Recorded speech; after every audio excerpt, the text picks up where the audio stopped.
Welcome to Psych Talk. I'm your host, Dr. Jessica Rabin, a licensed clinical psychologist. If you are a mental health professional, student in the social science field, or just interested in psychology and mental health, this podcast is for you. Although topics discussed on this podcast are similar to therapy, Psych Talk is not a replacement for therapy and is for educational and entertainment purposes only. So let's dive into today's episode. Hey everyone, welcome back to Psych Talk, and thank you so much for joining me for today's episode. Today I have a very special guest with me, Justin Goodman, who is the co-founder and managing director of Project55. So Justin, thank you so much for being here today. Happy to be here and just really appreciate the opportunity. So can you introduce yourself, tell us a little bit about your background and what you do? Yeah, so background, I'm almost 45, married with 2 kids in college, one still in high school, and a dog, 2 cats, a rabbit. And the day job is I have an education company, but also I run Project 55, which is our mental health nonprofit focused on transforming outcomes in the workplace, specifically with mental health, whether they be diagnosable illnesses or not, or someone struggling in the workforce. Mm-hmm. I love that. So it sounds like you're not busy at all with those animals and day job and nonprofit and everything. Pretty busy, Wife, yeah. all the things. hmm Uh, so as you just said, you are the co-founder and managing director of Project 55, which is a 501c3 nonprofit.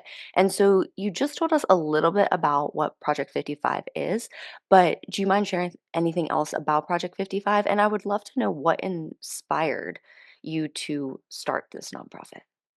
Yeah, absolutely. So our whole goal with Project 55, I'll start there, is the fact that and we weren't really creative with the name, but 55% of people struggling with mental health aren't getting the help they need. Hmm. And that has become readily apparent. And obviously, for your listeners, they don't need to really wonder why. There's lots of different reasons. But what we found was specifically in the workforce that there was a gap that existed between the resources available, i.e., mental health professionals, and the people who are struggling. And given that gap and the fact that we need to be able to influence people's lives pretty immediately when they're going through a deep struggle, we needed something that solved that problem for what do we do until professional help is available to step in and lean in. And for that, what we're most known for right now is our mental health first responder training, which equips the everyday person to step in when someone's in crisis. Now, how we got to this point was, I don't know, 25 years ago. I was struggling with a spinal diagnosis, a degenerative disease that just continues to get worse. And at the time, they said, you've got a choice between this very awful surgery, which won't eliminate the pain, but will stop the progression, or we'll just give you lots of narcotics. And the neurosurgeon, who is still, I appreciate his feedback, was Justin, don't come back to me for this surgery until you're crawling. And at the same time, though, was the one who says, you need to take all these narcotics. Well, lo and behold, shocking, I got addicted to those narcotic painkillers. And even though I was functioning mostly in daily life, while at college, I started really going down pretty quickly. Hmm. Depression tied with pain pills that make you feel better, even if you're like struggling with social anxiety, gave you a little boost there. So I was using it for a variety of different reasons, um, and got to a breaking point. At that point, I was at 15 to 20 extra strength Vicodin a day, and so it was very much not a healthy amount. Yeah. And I had reached the end of my proverbial rope and had set out 100 pills and was 35 pills into an attempt on my life when 2 fraternity brothers stumbled in the room and were thinking, hey, let's take Justin to lunch. Let's go. He's got a car. And they saw what was happening. They ultimately confronted me. One of those individuals happened to have a brother with an addiction issue, and they had staged an intervention for him. So through that process and through Al-Anon, they kind of given him at least some skills on how to have a conversation with a friend in a struggling place. Yeah. They met with me and they said, you have 1 hour to get down to your parents' house and tell them exactly what's going on. And if you don't, we're going to call because we care about you living. Now, my parents knew very much about my struggle and actually that I was on a lot of painkillers, but they didn't know just what stage of crisis I was in. Hmm. Well, because of the approach those people took, I went home, told my parents what was going on, got clean, and the rest of the trajectory of my life was improved based upon that intervention. Well, one of the things you realize as you're coming off all these opiates is you realize when that's not covering up some of these things, you have some other deficiencies. Hmm. And I was using that to medicate for what I thought was just depression and ADHD and anxiety. But ultimately, we discovered that I have type 2 bipolar. And it was kind of Wow. this longer road to discovering that, but it was a helpful unlock for me.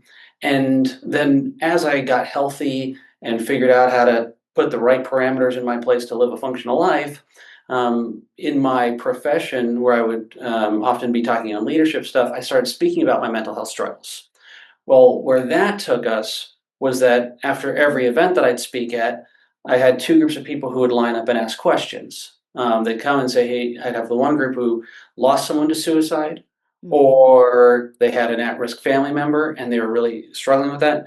And then the other group were people who said, I have never had a difficult day in my life that I think of like these other people I'm hearing, and yet I want to help, but I feel like I'll always say the wrong thing. I Yeah. don't know what to do. It's great you're talking about this, but what's your solution for Hmm. someone like me?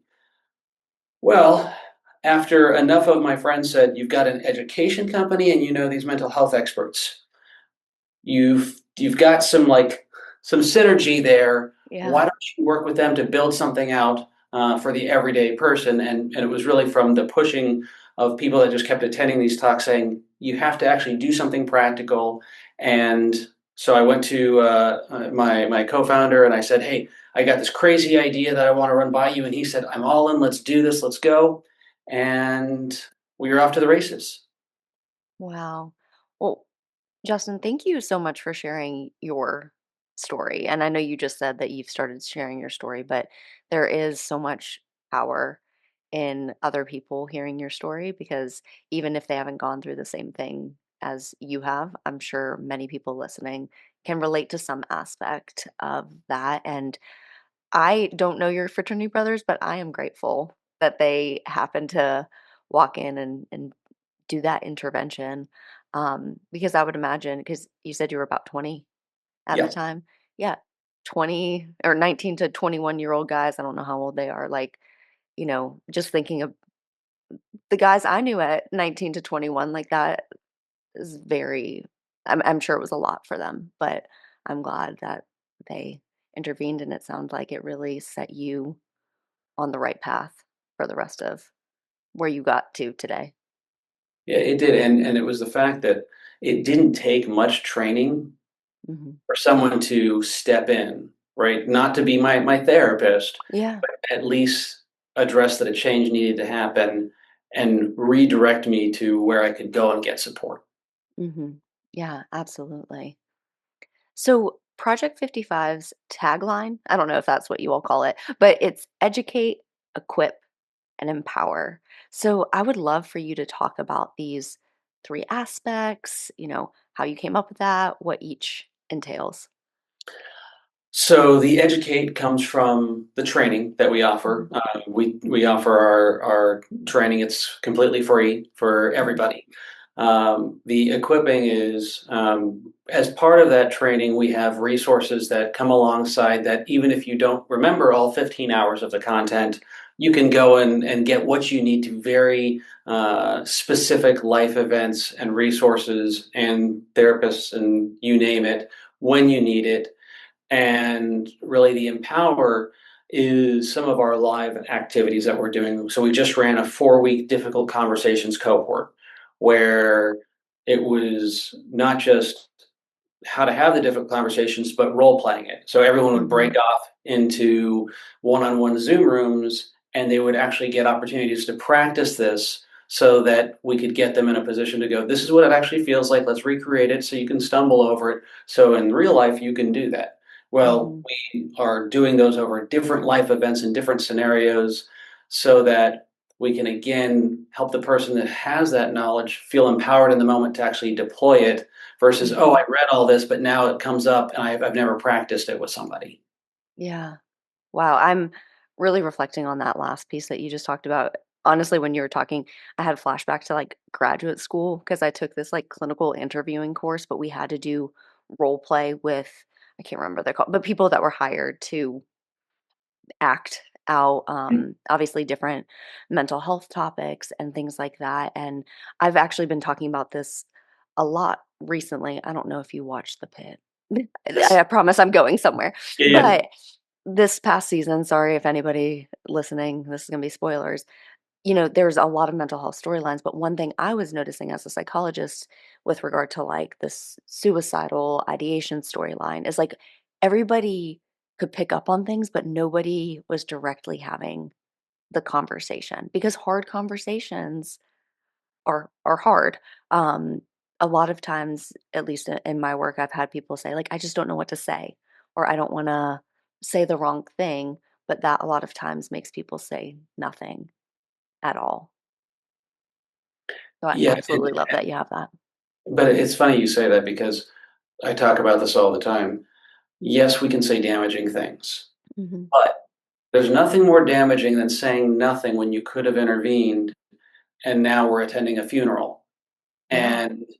And so what I've said to people is even you could say the wrong thing, but if you were the person who followed up 5 times with an individual after that conversation, if you said the wrong thing every time, but you followed up 5 times, what they remember is you're the person who followed up, who cared enough to go, they mattered this much that they kept checking in. Hmm. Yeah, absolutely.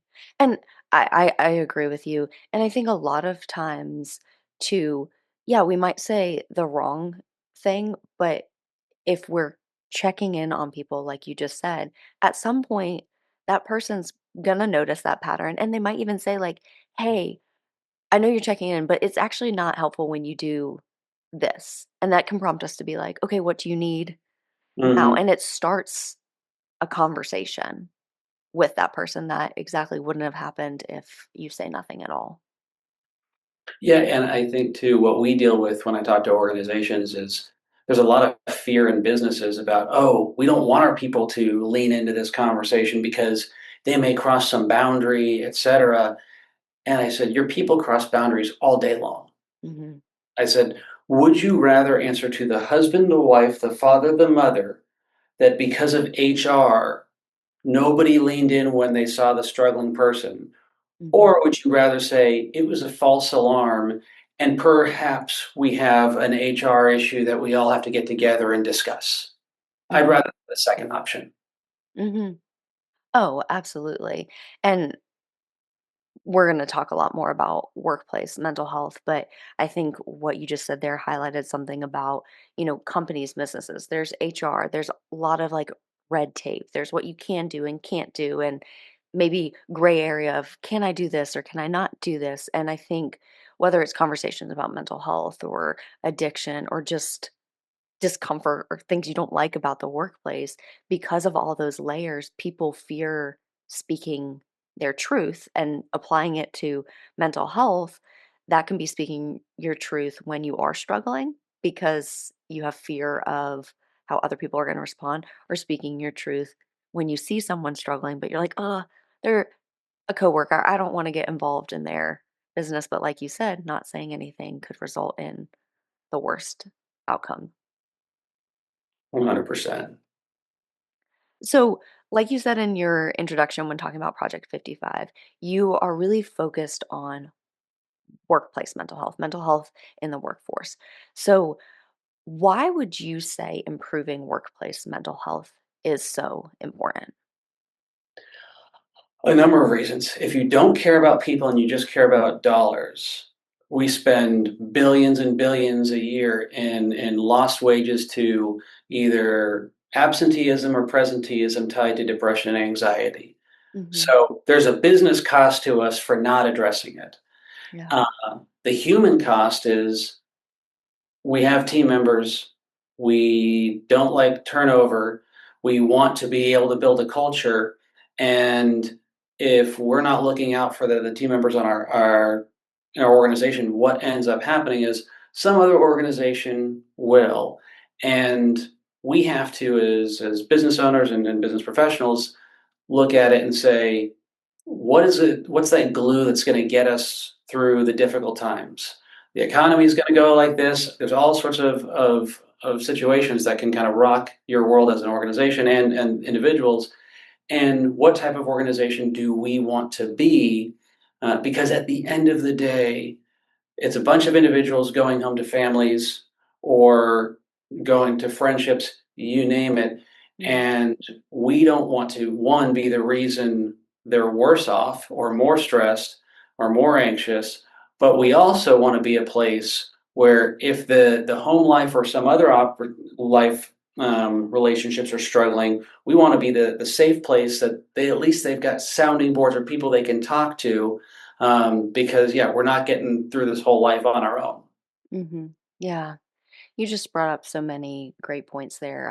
Going to the first thing you said about depression, because well, I was going to say we do know this, but maybe people don't, that depression is the leading cause of disability. So if people are struggling with their mental health, depression or otherwise, like you said, they're missing work, or when they're showing up to work, they're not going to be as present, they're not going to be as engaged, productive.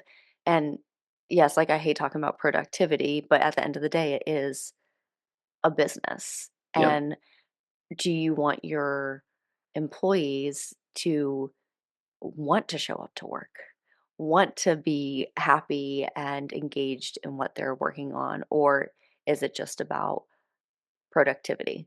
So that was the first thought I had. I don't know if you have any other thoughts on that. I I think the biggest thing. So here, I'm going to tell you an interesting story. So Okay. I We go love to speak stories. at conferences, and they, like I struggled with social anxiety my entire life. Couldn't ask a waitress for a glass of water when I was in high school. Like Oh. that's like my introverted anxious level that was the baseline for me. Um, and so because of that, I'm more paying attention to people who I see those similar patterns in when I'm out and about and at these conferences. And in the field that I'm in the education space in this insurance community, I'm very well known, which is kind of a weird thing because we're such a micro niche group, but it's like an influencer of the micro niche group, like the weird little subset. Well, because of that, people want to go and talk to me, and whether it's the books I've written, et cetera, and they're wanting a little bit of my time. Well, there's this one individual who, like, every year he was very interested in wanting to talk to me, and so I always made time for him. But he literally, I kept seeing him. He kept being alone. His team was there at the conference, but he was like excluded, et cetera. Um, but I did notice his team when my book came out, they all wanted, the copies and me to sign and take a picture. I did that. But I made a point when he was there, and I made a point of like, this is my buddy. I wanted a selfie with my phone with him. And that little 2 minute effort I did with him changed his confidence level for the rest of the event and actually caused the group, because the random stranger, insurance dude, like endorsed the guy and said he was Mhm. cool. All of a sudden, he now was back included in this group. And Mhm. so for me, it's like we're in a position where it doesn't take us much to make a Mhm. meaningful impact in someone's life, to make a shift. And then you start seeing that confidence the next year and throughout different ways they're contributing to organizations. So for me, it's like you have a great opportunity if you're like, hey, where's my missions field? Where can I make an impact? It's look left, look right. They're right in front Mhm. of you. Yeah. I love that. And I'm sure we're going to talk about this more throughout our conversation, but you've already highlighted a couple times that it doesn't have to be like this big action. You don't have to be a trained mental health practitioner. It's like these small things that you can do to make a difference in someone else's life, whether they're struggling with a diagnosable mental illness or whether you're noticing they're being excluded or maybe lack self-confidence. So thank you for sharing that story. That was great. And the other thing you brought up when I asked about why improving workplace mental health is so important is that contrast of like, they're at work all day, they go home. Yeah, a lot of people are probably going home to positive things, but a lot of people also aren't. And I don't know the statistics, you might, but like we spend so much of our time at work. And if we're spending 8+ hours a day in a environment that is bad for our mental health, one, we're not going to want to go there. But two, Mhm. that's going to carry over into our other aspects of life. So if we're already struggling in other aspects, that's just going to probably reinforce those negative things. But if we're not struggling, it can still carry over and cause tension or disruption that wasn't there before. Yeah, and it's why I think employers have a responsibility to manage their employees in a way that's thoughtful, that they are human beings, not human capital, and that there Hmm. are families to go home to. And it's a challenge in any industry. And yes, it's going to, in the short term, impact profits a little bit. But in the long term, I think we save a lot, and we're doing the right thing while we're in process and moving the ball forward. I Hmm. think the other part too is for men in particular, and I don't know exactly what you found, but the men that I get calls from and emails from across the country, they are super lonely. And it tends to Hmm. be the married father who is super lonely. He used to have his boys group, he got married, and now the relationships he has are connected through the kids or his wife. And those relationships, how they started, they're a little too superficial, feels like he can't be truly honest with those people. Hmm. And so if he doesn't have that, usually where his other source of friends will be is at the office. Office. And if, Hmm. and if heaven forbid he doesn't have that, then he's all alone when real problems happen in a marriage and real life struggles happen. And then we're left to our own worst devices when we don't have that support network. And then maybe we start consulting with ChatGPT or something for our life answers. Yeah. Well, I mean, and there's a lot of research out there on like men's mental health and even in male friendships, how oftentimes they don't talk about deep things like female friendships do. But absolutely, like loneliness or maybe not even knowing how to express how they're feeling. I see that a lot with men expressing more anger or frustration, which, at the workplace, if you like start screaming at your boss, that's going to have negative consequences. So then you're keeping it inside. And like you said, left to your own devices. You mentioned ChatGPT, substance abuse is a big one. Okay. I feel lonely, isolated after work. I'm going to go to the bar by myself Mhm. and drink. And like, yes, I'm speaking to stereotypes, but they're stereotypes because we see this pattern Yeah. with male mental health. And I think too, it's what's interesting is we don't always talk at the deepest level with the guys, but it's the frequency that they have it. Hmm. So it's like what happens is I feel like men that I know take a while to warm up. So Hmm. if you've got the frequency there, then the door opens for that one off, hey, something's going on, I'm having trouble. But if it's that once every 6, 8 weeks we're seeing each other, we're never going to get past that Hmm. wall. And that's why it's like you've got to have that at work, you got to have that at home. And because otherwise, especially for men where we tend to leak out in the anger side, um, right? It's going to be our family, our children who Hmm. are receiving the brunt of it, and it doesn't have to be that way. And I'm Hmm. going to give you just one side tangent. Yeah. I used to talk about being the CEO of a company as the loneliest job on the planet Okay. because over the years you hire friends, etc., and then when you have to hold them accountable for work, then ultimately you become the boss again, Yeah. and friendships part ways, and it doesn't matter if you've done nothing wrong, but it's always been this weird, lonely place that I found myself in until I started talking about mental health and until I started going and purposely reaching out to connect with other people. And what I Hmm. have found is I get lots of DMs, lots of emails, and then I take a fair number of phone calls. But what happens is you start developing these friendships, and these people who reached out to me for help ultimately. I'm not there to be their therapist, so I'm doing my role, but then it evolves into them asking about me, and all of a sudden my bench has gotten much deeper as soon as I decided to lean in and care about others. Mhm. And so what I realized, instead of talking about how lonely the CEO role was, it was just like I just hadn't put in the effort to lean in to the people that were all around me, because that Yeah. would solve my problem.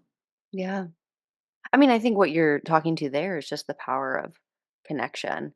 Mm. And I think we underestimate how powerful connection is for our mental health, especially for combating loneliness. I mean, this is also kind of getting on a side tangent, but a lot of research came out of the pandemic, of, the secondary pandemic being the loneliness pandemic, because even Mhm. though we have social media and cell phones and things, and we're constantly connected, if we're not actually connecting face to face, if we're not, having real conversations, just because we're like liking posts on social media and things like that doesn't mean we're getting that connectedness. And you're not the first person I've talked to, or even reflecting in my real life, like when I'm actually like intentionally seeking out relationships and spending time with people and less time just on the phone or connecting through social media, you feel better because you're like, Mhm. wow, okay, this is what I was missing. My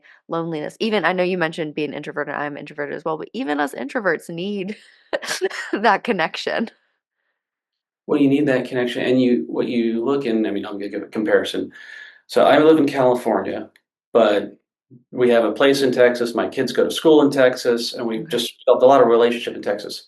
Very first time I go to Texas, the grocery store clerk knows it's right before Thanksgiving and says, "You're new here. You don't have a place to go. You're coming to my house for Thanksgiving." That was the hospitality that a Mm, stranger got to experience outside of California. But then I've done a lot of work over in Africa, specifically Uganda, and what's fascinating there is that community aspect of things.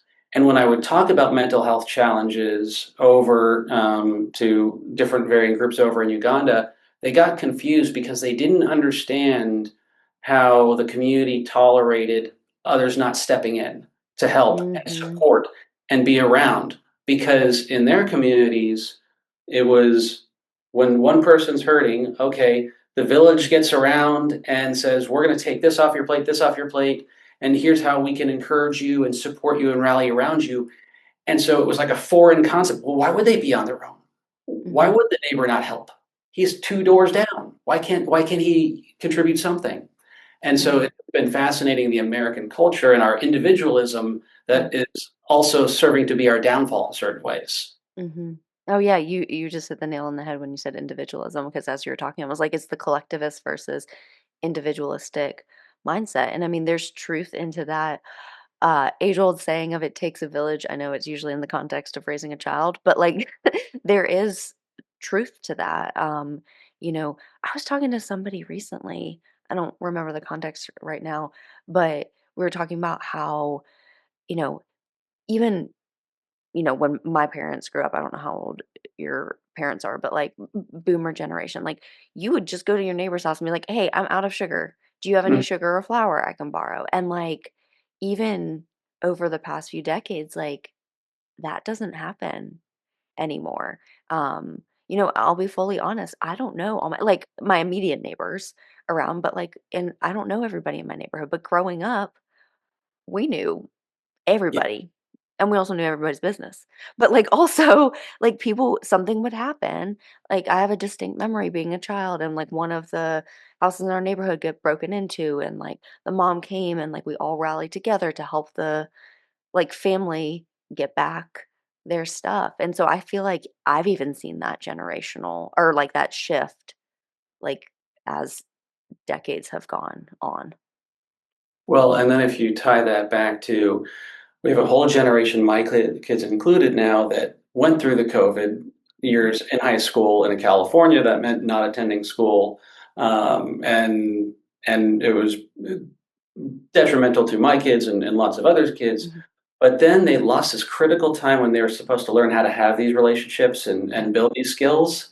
And now what we're seeing in the workforce is adults who don't know how to have regular conversations, Mhm. who grab and bring cell phones to meetings, are texting during a meeting. They don't understand business etiquette. But more importantly, I was giving a talk on the training, and one of our things is the engage step, how to go and talk to somebody who's Mhm. struggling.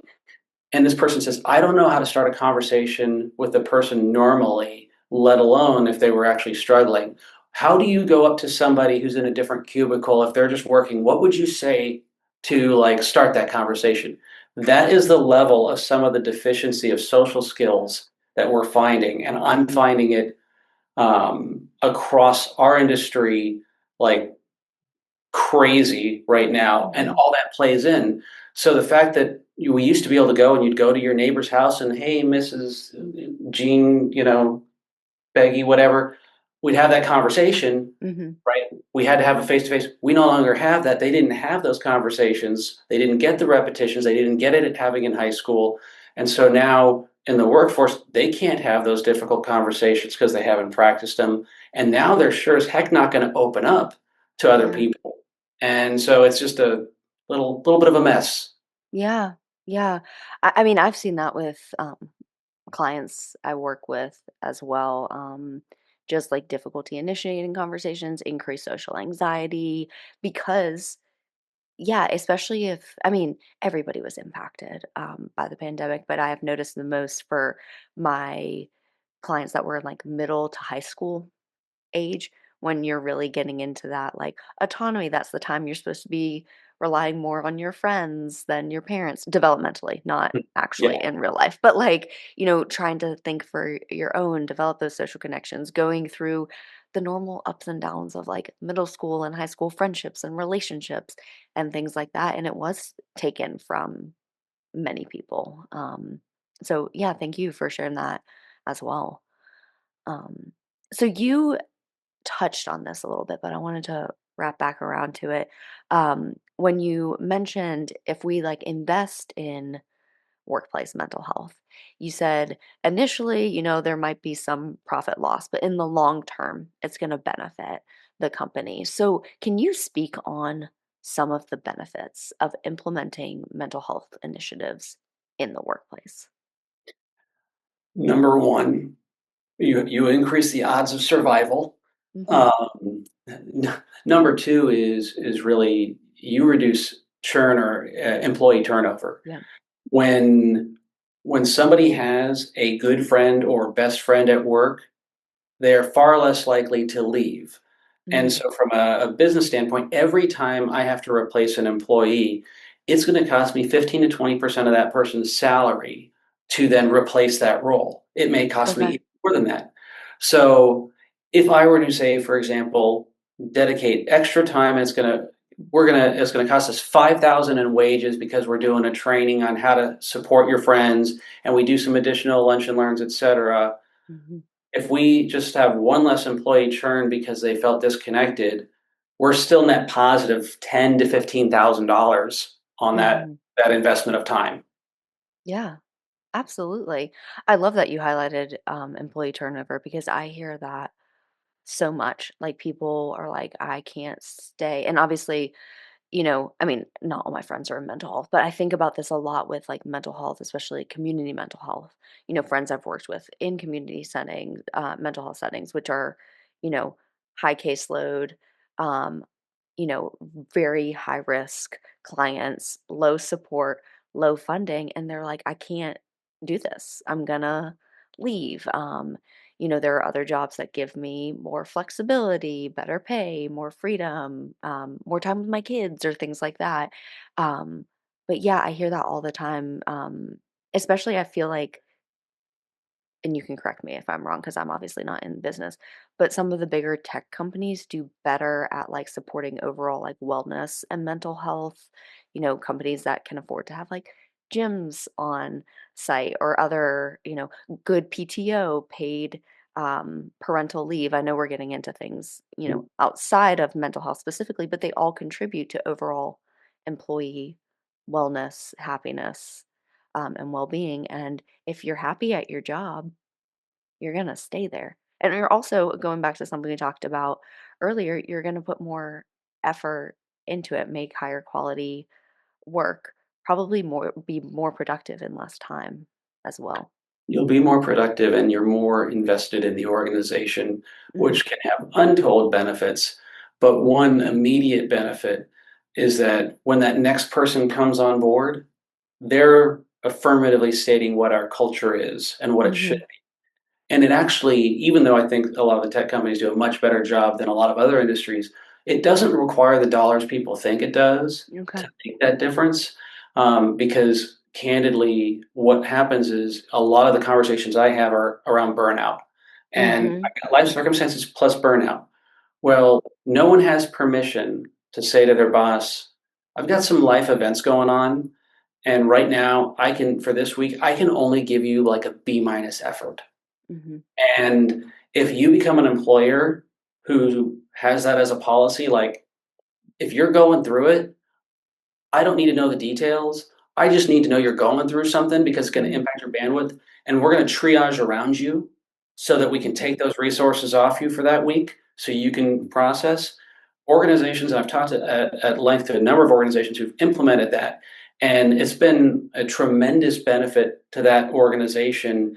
And it didn't take anything but just a change of perspective. And what Hmm. happens is when you give employees freedom to be honest with what's really going on, you also save money as a company because what typically happens when someone's struggling is I'm so overwhelmed, there's so much work, etc.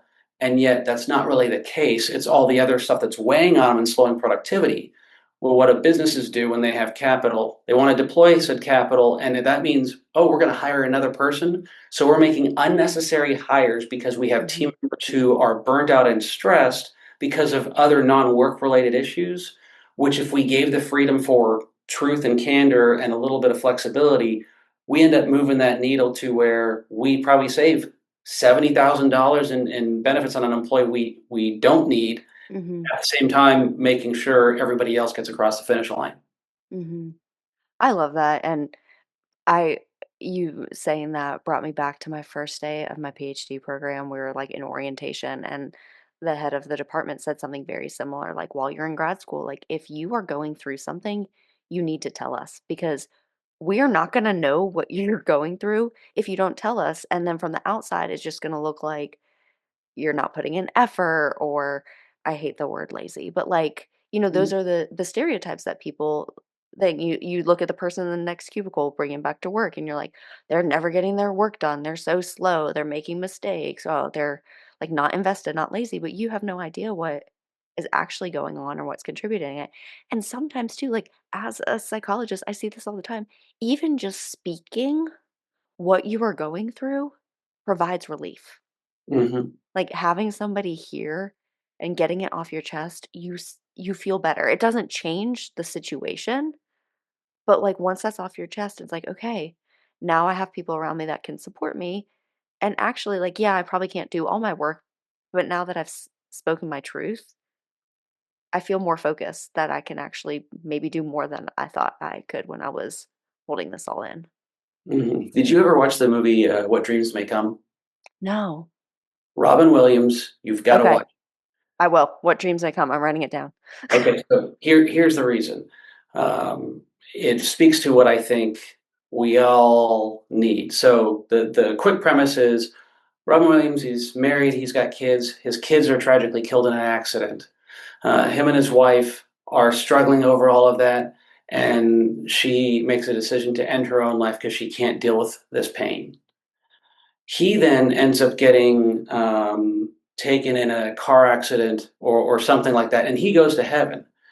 Well, she's not there when he gets there. She's trapped in hell. And it's not what people think initially, Yeah. but in the story, basically, she was trapped there because she couldn't stop blaming herself. So Mm. he goes all the way exploring through all this long journey, gets down there, and ultimately he finds her. and Mhm. she's just sitting alone in this dark area.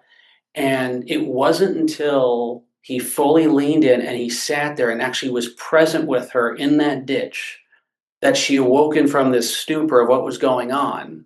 And they showed it did have a cost to him, but that's what was able to pull her out of it. And I think Yeah. so often the answer is not like all these resources, et cetera. It's like, you're in the ditch. Let me climb in there and sit with you a while. That can have a tremendous impact, again, regardless if you say the right words or not. Mhm. Absolutely. So I think that's a great segue into something you've mentioned a couple times, but we haven't explicitly talked about is y'all's mental health first responder training. So can Mhm. you talk about what that is, what it entails, anything you want to share about it?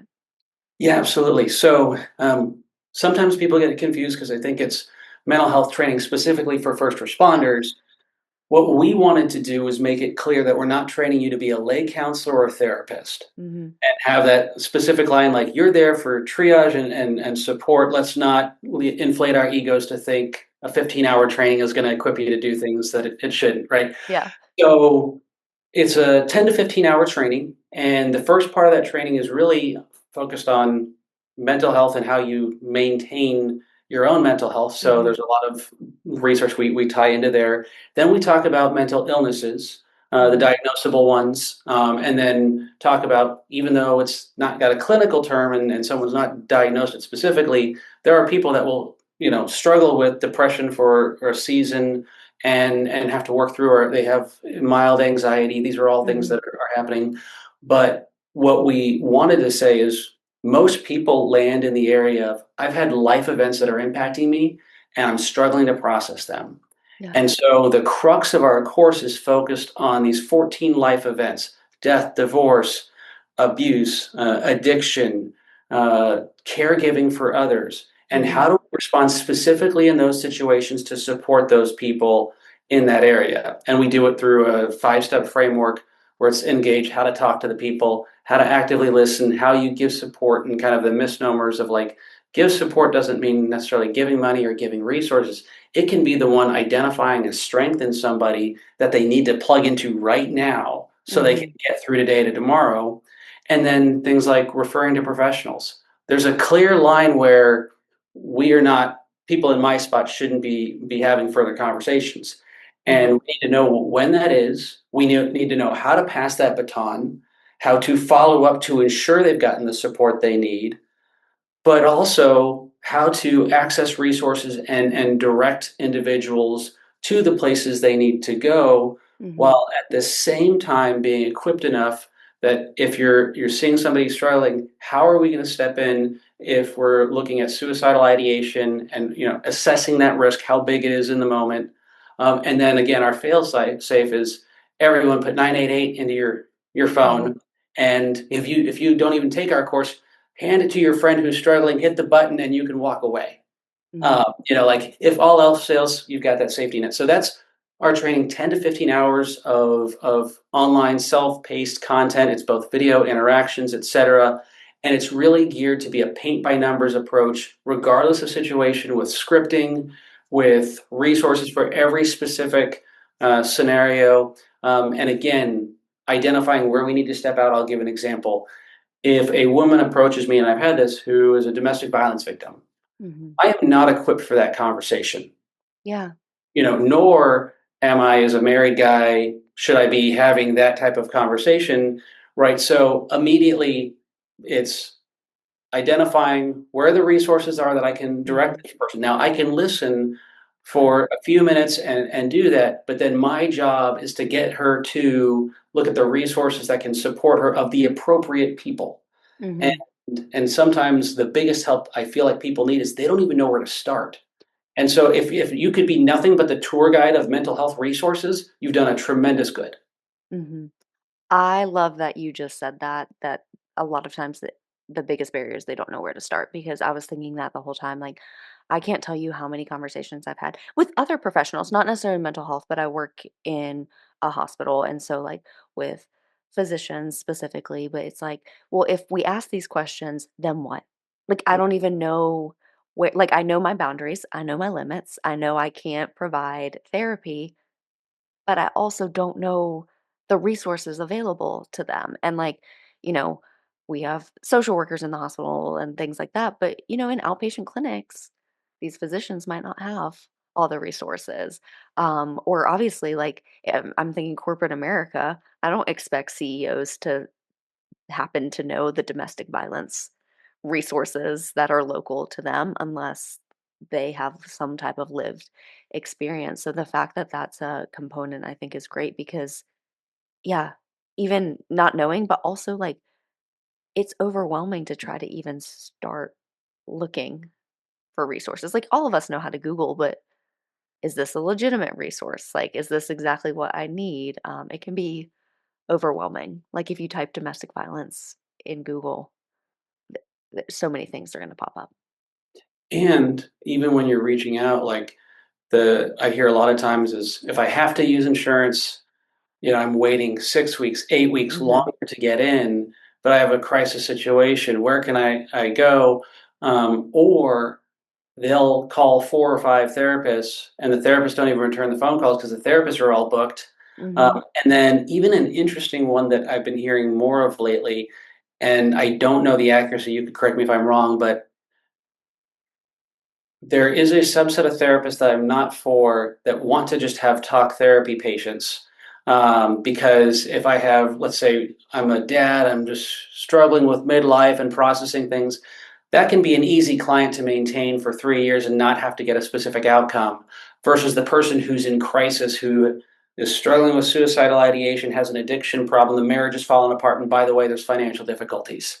Like, Mhm. that is a heavy lift for anybody to sign up for, and so you have even fewer professionals that are equipped enough that are the Mhm. right person for that job.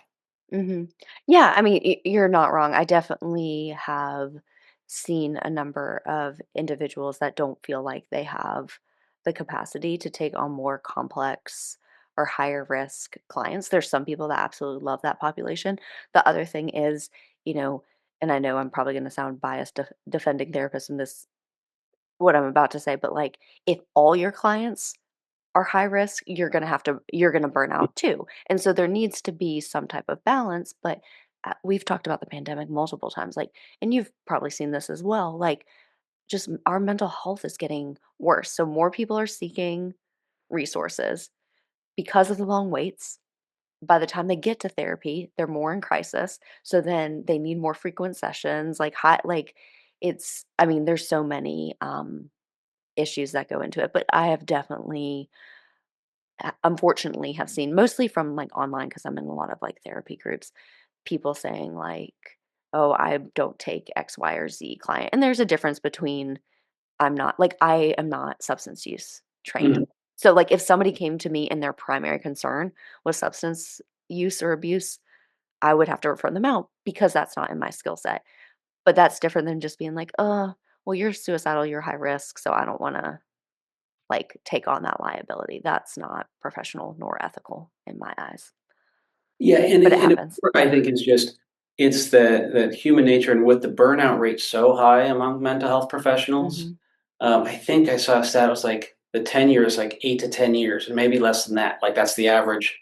And now there's a reason I never aspire to be a mental health professional, because I'm good handling these small, burdens Mhm. that I have from these conversations, but to have those on the regular and have to go through that, it's a huge sacrifice. And but what's been nice is as we've gone along, certain people who I've kind of helped and gotten support for. One person actually had the therapist reach out to me afterwards. She wanted to hear Wow. about the program, Yeah. and she said, "I wanted to tell you, I noticed the shift from when he clearly started talking to you versus before that time, because we didn't get to the real work until he started talking to you because he had somebody else to give the day to day, play by play Mhm. versus what is the deeper work that needed to happen to get him on the right road." And so Mhm. I think there's just a very real place for the everyday person Yeah. to be part of that healing process so that, again, the highest and best use of the mental health professional's time is not necessarily to listen to the challenges of the week. It can be part of it, but if we can free that important work up for them, I would much rather be in that spot. Yeah. Well, and I think this goes back to something that you've touched on multiple times. It doesn't take these big steps. It doesn't take being trained as a mental health professional. It's being a space for somebody to listen. It's going through your mental health first responder training, just knowing different diagnoses, probably what to look for, how to have these conversations or conversation starters to open up. And I go back to this, like we underestimate the impact of social connectedness. And part of what you're talking about is that connectedness, like true connectedness, checking in, creating that space, guiding to resources so that people can get more immediate help and intervention. And I say this all the time. Even though I'm a psychologist, like therapy is not for everyone, slash, therapy is not necessary for, I don't know why I stumbled on that word, necessary for everyone. Sometimes, like, the resources that you can get hooked into, having a good friend, obviously, if it's a suicidal crisis or like a severe and persistent mental illness or something like that, absolutely. But if there are other things we can be doing while somebody's sitting on that 8-week wait list, that's going to Mhm. put them in a much better spot once they get to therapy. 100%. So, obviously, you have this mental health first responder training. You talked a little bit about what it entails. On a very basic level, like what would you say people can start doing today to support one another in the workplace before obviously they take your mental health first responder training? But if they're going to work tomorrow and they're like, okay, I want to do something to help my coworkers or colleagues, what can they be doing? I Two things. Number one is we all know that one person who seems ostracized from the group or less connected. It could be being a proactive person to just walk up to them and ask them to coffee or ask how the day is going or knowing any part of their personal life and just Hmm. asking a question about that.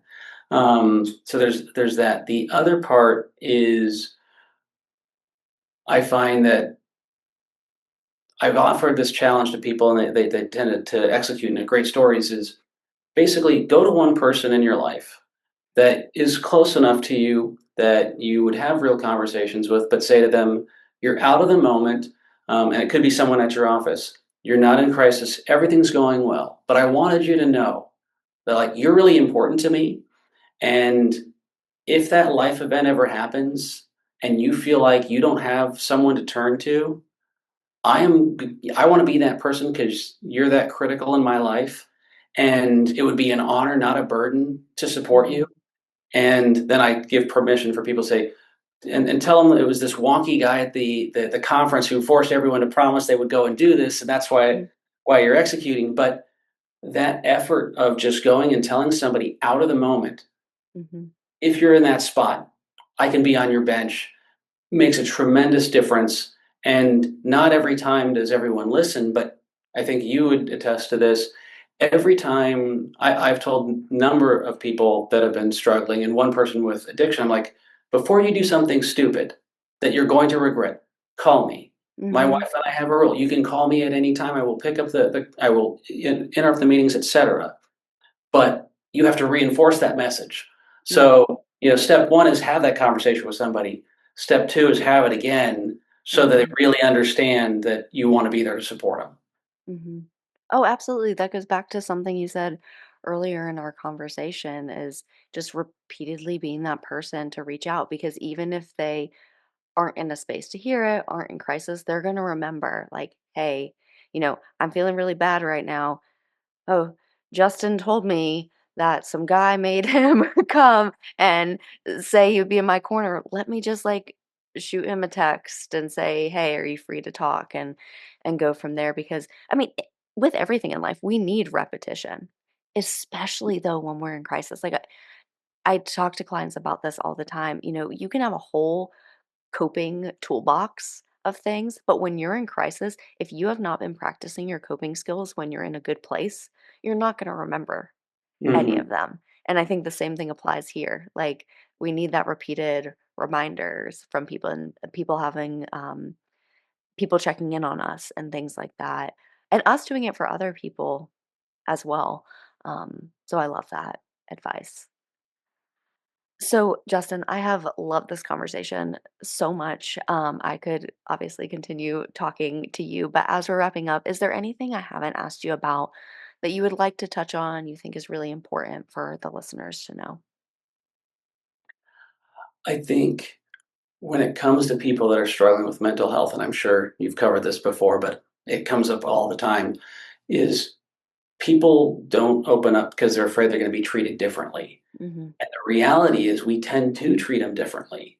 Once someone has opened about their addiction, their anxiety, their depression, all of a sudden we kind of shift and give kid gloves, et cetera, as if they're permanently broken. And I think it's so important if you've got a friend that's struggling that they see that even though you're interviewing and having these conversations and supporting them, that the day-to-day experience they have of you doesn't change. There's no longer there's not going to be some kid gloves. They're not going to be excluded from group events because you're concerned about something. It's everything else remains normal, and at the same time, you can support them Hmm. because then they don't feel like this ostracized individual who can't be part of the group anymore because they have this struggle. And for the most part, it's like there's a reason there's a mental health profession. A lot of people do get help. And if you do the right things, you're on the right track. A lot of people don't ever slip back into that same problem again. They just needed to have the right help during the first go around. So Hmm. that would be it. Yeah. Well, thank you so much. And thank you once again for coming on and sharing all about Project 55 and all your knowledge and experience and personal stories. I've really enjoyed this conversation. So, the last question I ask all my guests is, where can people connect with you, learn more about Project 55? And obviously, if you all have anything coming up that you want to plug, feel free to do so. Absolutely. Love this conversation. The best place to find us is project55.org. We're also heavy on LinkedIn, less so on the Instagram socials. But what I can say is if you're at all curious about the training program, it's absolutely free. We're never going to sell your information. All we ask is first name, last name, email address. And that's you, your friend, your mother, your cousin, the business owner down the street. It's absolutely free to everybody. And our biggest challenge is, our dev said, Justin, we built it so 10,000 people can go through the training a month, and you're nowhere near that number yet. Why did we build it that way? I'm like, it's going to come, but we got to get there to make my engineers frustrated. So project55.org. Okay, awesome. Well, I will put that in the show notes. And once again, thank you so much for coming on and having this conversation and sharing all about Project 55. And hopefully, more listeners will sign up for that training and get you close to that 10,000 number. So, thank you so much. Fantastic. Thank you. And thank you, the listeners, for joining for today's episode of Psych Talk. And I will catch you in the next episode. Bye. Thank you for listening to today's episode of Psych Talk. Please rate, review, and subscribe to the show. And if you enjoyed today's episode, please share it with a friend. Don't forget to follow me on all socials at Jessica Lee, PhD, and the podcast at Psych Talk Podcast on Instagram.